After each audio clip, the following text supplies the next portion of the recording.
bisa menguatkan juga gitu kan, tapi yang harus bulat dulu tuh ya dari diri kitanya ya. Gitu.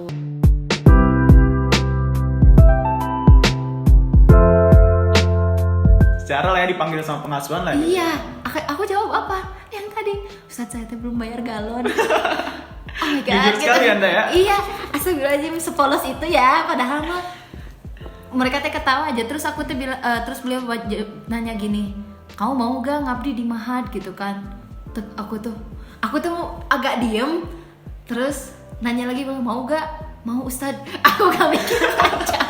Karena dari orang tua tadi cari yang pasti aja ya. Cari yang pasti, dan lebih ridho di UIN gitu orang aku. Gitu ya. Makanya aku udah gak mikir lagi. Udah dari sana udah gak ada pikiran lagi buat aku harus ke Polban, gak ada. Udah dari sana. Dan semalaman itu aku percaya gak percaya udah pengen cepet-cepet ngabarin ke mama nih aku tuh asa ngelayang tidur gitu kan, gak percaya gitu.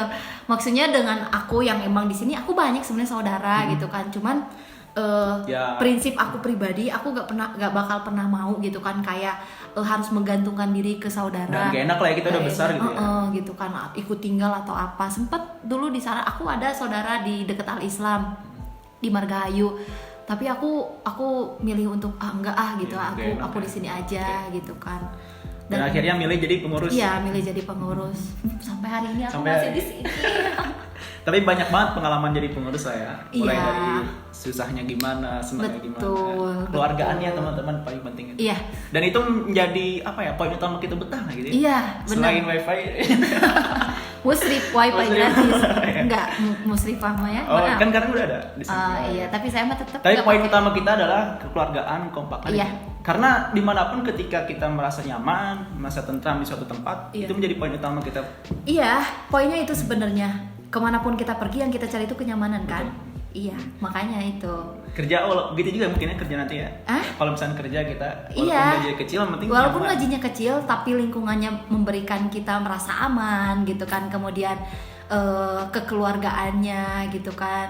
Terus kerjasamanya itu yang bikin kita merasa oh ini adalah tempat yang tepat gitu kan.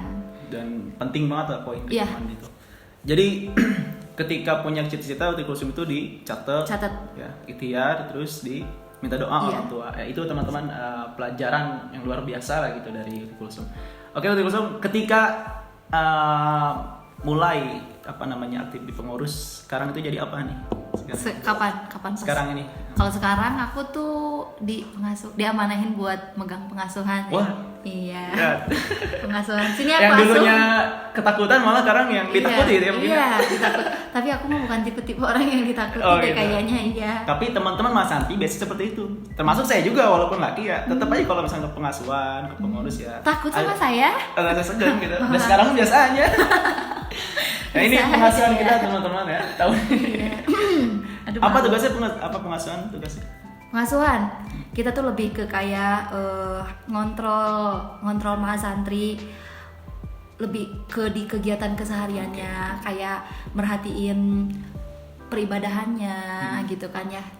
Pokoknya kita di sini semaksimal mungkin gimana nge-mobile anak-anak tuh biar ciri khas pesantrennya itu ada walaupun, gitu kan. Online lah ya. Iya. Oh iya bener, online ya sekarang tuh. Emang agak sulit sih, cukup menantang juga buat kita.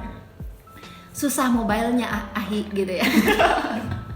Susah gitu. Anak-anak tuh maksudnya ketika sekarang beda gitu ya, ketika anak-anak ada di sini gitu kan. Kalau emang ada perizinan ini itu kan bisa langsung sekarang mau ada perizinan buat apa, orang anak-anaknya juga di rumah gitu kan ya. Tadinya sholat maghrib jamaah. Iya, sholat maghrib jamaah. Sekarang mah nggak tahu kan?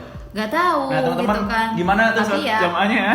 Tapi kita tetap maksudnya kayak kemarin kan kita ngeikhtiarin buat mengadakan lembaran amalan yaumiyah gitu kan, buat kontrol mahasantri.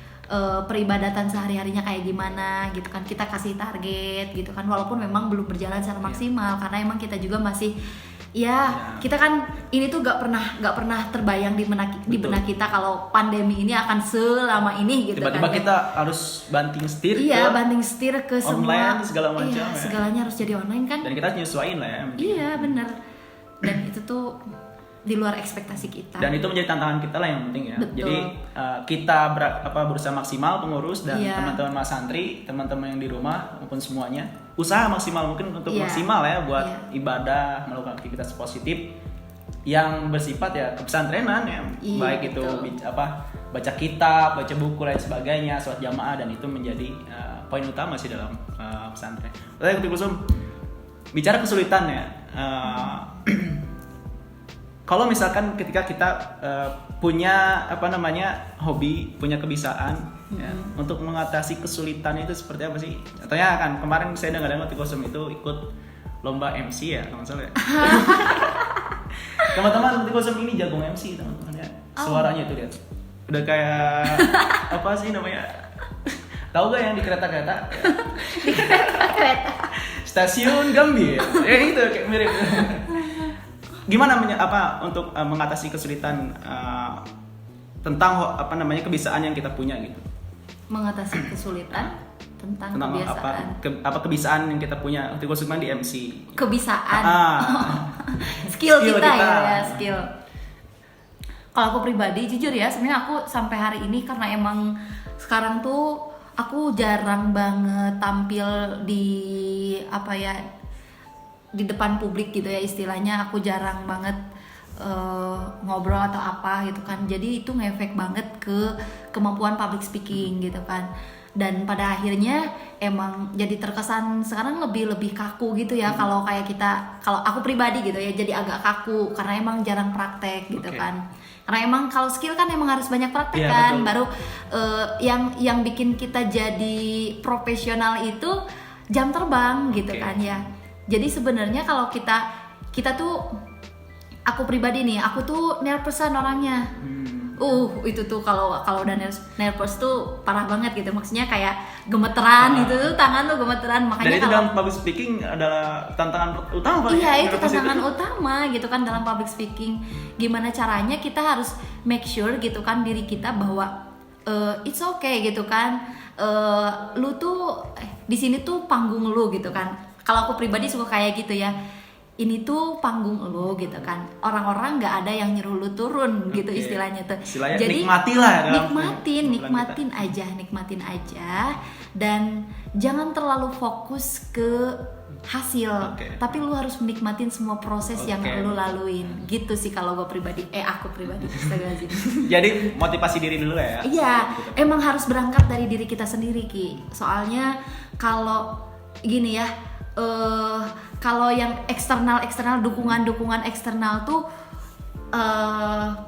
bisa menguatkan juga gitu kan, tapi yang harus bulat dulu tuh ya dari diri kitanya ya. Gitu. Bagi teman-teman yang mau lihat Uti Kusum MC, lihat di link berikut ya. Di Haflah tahun kemarin Haflah kan Uti Kusum. Iya, Haflah kemarin aku MC Haflah. Luar biasa pokoknya teman-teman. Nah, aku juga punya pengalaman MC yang paling ini. Waktu itu aku ditembak buat nge-MC-in acara temu alumni jurnalistik se-UIN, dan itu ada rektornya ya. Dan itu jadi MC itu dan itu gak ada prepare sama sekali, gak ada prepare. Aku ditelepon jam 6:30, harus nge-MC jam 8. Sejam setengah sebelumnya. Iya, dan ya bayangin aku tuh belum dan nyusun itunya aja di sana di lokasi gitu. Konsepnya pun kita belum tahu ya. Iya, konsepnya belum tahu. Tapi ini berani. Ya harus berani gitu kan. Ini tuh kesempatan gitu kan. Ingat juga bahwa kesempatan itu nggak datang 2 kali. Jadi manfaatkan semaksimal mungkin ketika ada kesempatan di depan kita, ambil. Jangan sampai entar lah ngapain sih. Padahal kesempatan itu penting banget ya. Iya. Bisa aja kesempatan ini sekali dalam seumur hidup gitu ya. Iya. Kita gak tahu apakah itu akan datang lagi ke kita atau enggak. Betul. Dan kalaupun datang lagi ya paling 1001 lah bandingannya gitu. Dan walaupun ada kesalahan pun wajar kita. Proses lah, ya. Iya. Justru itu yang bakal mengajarkan kita ke depannya nanti.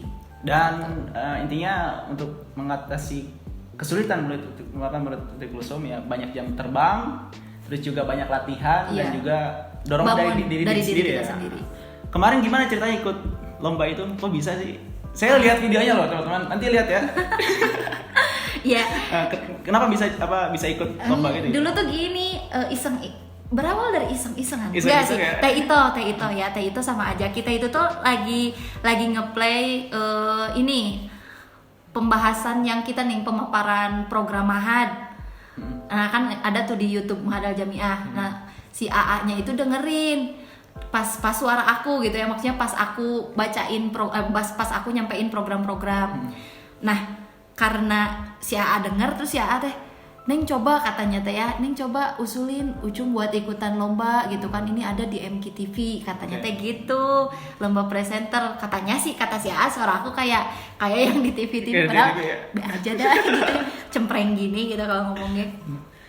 Nah abis itu stay itu langsung lah nge-tag aku gitu ya, nge-tag nama aku di official MKTV di pamfletnya ya? Di pamfletnya di Instagram. Udah gitu aku udah daftar, aku kira gak ada persyaratan Ki gitu, maksudnya udah daftar aja daftar gitu doang, ya? Daftar doang. Pas dibaca harus ada ngumpulin video jurnalistik atau video profil sama bayar gitu kan waktu itu TV. Yang jelas buat video dulu lah gitu ya? Iya bikin video. Nah itu yang bikin aku bikin ada video, ada aja gitu kan. Kan maksudnya itu lumayan ya, harus disiapin kalau bikin video juga. Gitu kan. Nah aku teh karena emang lagi lumayan sibuk ya akhir-akhir Desember kemarin tuh, maksudnya Desember akhir November Desember tuh kan bantuin Teh Mumut ya. Emang agak bagian keuangan gitu ya? Iya bantuin bagian SPJ segala macem begitu ya, pelaporan. Aduh gak keburu ya sama aku teh kalah lupa Ki. Tiba-tiba gitu kan tanggal 14 Desember aku ditelepon sama MKTV-nya. Dan itu udah mau maghrib bahkan. Halo ini dengan Teh Kulsum, iya kata aku teh gitu kan. Teh Kulsum ini kami dari MKTV katanya. Teh Kulsum besok datang ya gitu kan ke MKTV di Geger Kalong katanya teh untuk mengikuti kegiatan apa kemarin teh wawancara gitu kan, sama wawancara juga itu? Iya diwawancara juga, sama nanti Teh Kulsum katanya bawa persyaratannya gitu kan. Oh gitu ya, saya gak lanjut waktu itu kata saya teh gitu ya. Ya udah Teh Kulsum datang aja. Oh oke gitu, kalau gitu kata aku teh udah ya. Nah malamnya apa coba? Aku ngerepotin Ustadz Idris buat bikin video. Iya. Tapi luar biasa, Ustadz Idris mau tapi ya? Iya Masya Allah. Keren banget, mudah-mudahan segala hajat Ustadz Idris itu dipermudah. Amin. Tanggal 9 tuh. Iya tanggal 9 ya. Dan langsung buat video. Langsung bikin abis maghrib tuh ya, aku langsung bikin video sama Ustadz Idris. Udah beres, udah kirim besoknya aku OTW ke sana, langsung lah biasa wawancara ini itu gitu kan, terus pengambilan foto juga buat di pamflet, terus dikasih arahan gitu buat datang lagi hari Kamis tuh langsung wawancara ke lapangan, langsung liputan di lapangan aku tuh ceritanya. Liputan itu? Iya, jadi ceritanya langsung liputan gitu ya, ala-ala. Pengalaman juga lah ya? Benar, pengalaman. Dan berapa peserta itu? Ada 30 kurang, 30-an kurang. Kemampuan kita tersebut dengan mencoba untuk mengeksplorasi segala kesempatan, kemudian mengeksplorasi apa yang kita bisa coba digali lagi gitu kan, dan coba temukan orang-orang yang tepat gitu kan, sehingga diri kita itu bisa terasah, dan siapa tahu gitu kan di perjalanan kita menemukan skill lain yang memang tidak pernah terbayangkan oleh kita. Karena banyak orang-orang padahal dia tahu skillnya tapi dia nggak mau ngembangin. Iya, kayak nah, gitu. Itu sayang banget ya. Iya, sangat disayangkan. Di zaman sekarang itu bukan hanya sekedar knowledge tapi juga skill ya. Ketika kita punya knowledge tapi tidak punya skill, ya bicara juga perlu teman-teman ya. Iya. Bicara itu bukan hanya sekedar pengetahuan, bukan hanya sekedar bicara biasa, tapi bicara itu bisa menggerakkan orang lain ya. Iya. Bagaimana Soekarno kan ya? Luar biasa. Kita punya panutan gitu kan. Jadi nge-MC, public speaking itu benar-benar harus dipelajari karena di masyarakat pun perlu ya. Iya, itu tuh kesannya tuh sebenarnya kayak MC yang kayak gitu tuh, maksudnya pembawa acara yang maksudnya kayak pengajian aja. Kita butuh gitu kan. Betul. Kita butuh sosok MC gitu kan, kita butuh sosok master of ceremony gitu kan, biar acaranya bisa berlangsung sesuai dengan target gitu kan. Sekarang kalau kita punya event tapi gak ada master of ceremony-nya, atau gak ada pembawa acaranya, atau gak ada yang emang mandunya, atau MC-nya kurang maksimal gitu kurang, kan jadi keringe gitu. Maksudnya tapi jadi benar sih, apalagi acara pernikahan, acara pernikahan itu kalau MC kan ada MC formal, ada non MC formal, formal, non formal. dan Justru nikahan sakral ya. Sakral. Gimana kalau misalkan MC itu nggak tahu dia pakai non formal? Halo guys. Ya, masa halo guys gitu. Hari ini kita halo guys, hari ini kita sedang ada di pernikahannya. Aduh. Siapa sama siapa gitu kan. Pengen nonjok Hello gitu. Gue lagi mau menikmatin Sakral gitu ya. kesakralan pernikahan, terus tiba-tiba lu bawain acara Non-formal. se-cheerful ini gitu kan. Hello. Ala inilah boxing day. Ini dia pengantin kita. Aku gak bisa bayangin deh kayaknya. Dan ya pokoknya perlu skill dan perlu ilmunya juga. Iya, butuh ilmunya gitu kan. Dan harus diasah. Harus diasah. Sepakat saya. Jadi, teman-teman mungkin banyak banget hal-hal yang kita dapat kali ini ya. Terima kasih Uti Kulsum. Luar biasa. Sama. Sekitar sejam ini ya. Ada sejam. Serius? Oh nggak ada sih. Tapi nggak keren lah pokoknya. Jadi teman-teman pada intinya ketika teman-teman punya kemauan, ketika teman-teman punya apa yang diinginkan, teman-teman harus usaha ya, ikhtiar, dan jangan lupa berdoa untuk diri kita sendiri dan minta doa orang tua. Dan teman-teman punya kebiasaan jangan jadi pendam, harus juga dikeluarkan ya, ditingkatkan, diasah lagi. Oke, itu aja mungkin teman-teman untuk bicara kali ini. Terima kasih sekali untuk Kulsum atas waktunya. Sama-sama. Sibuk ini teman-teman, tapi kita dapat waktunya. Jangan lupa subscribe Mahat Pumo podcast. Jangan lupa ya. Oke. Dan Podcast IG-nya Mahat nanti Pumo. Kulsum ya. Kulsum Fitriani. Follow. Oh, nih di sini nih ya. Follow. Terima kasih. Saya Rizky Indrawan. Saya Kulsum Fitriani. Pamit undur diri. Assalamualaikum warahmatullahi wabarakatuh. Wabarakatuh. Dadah.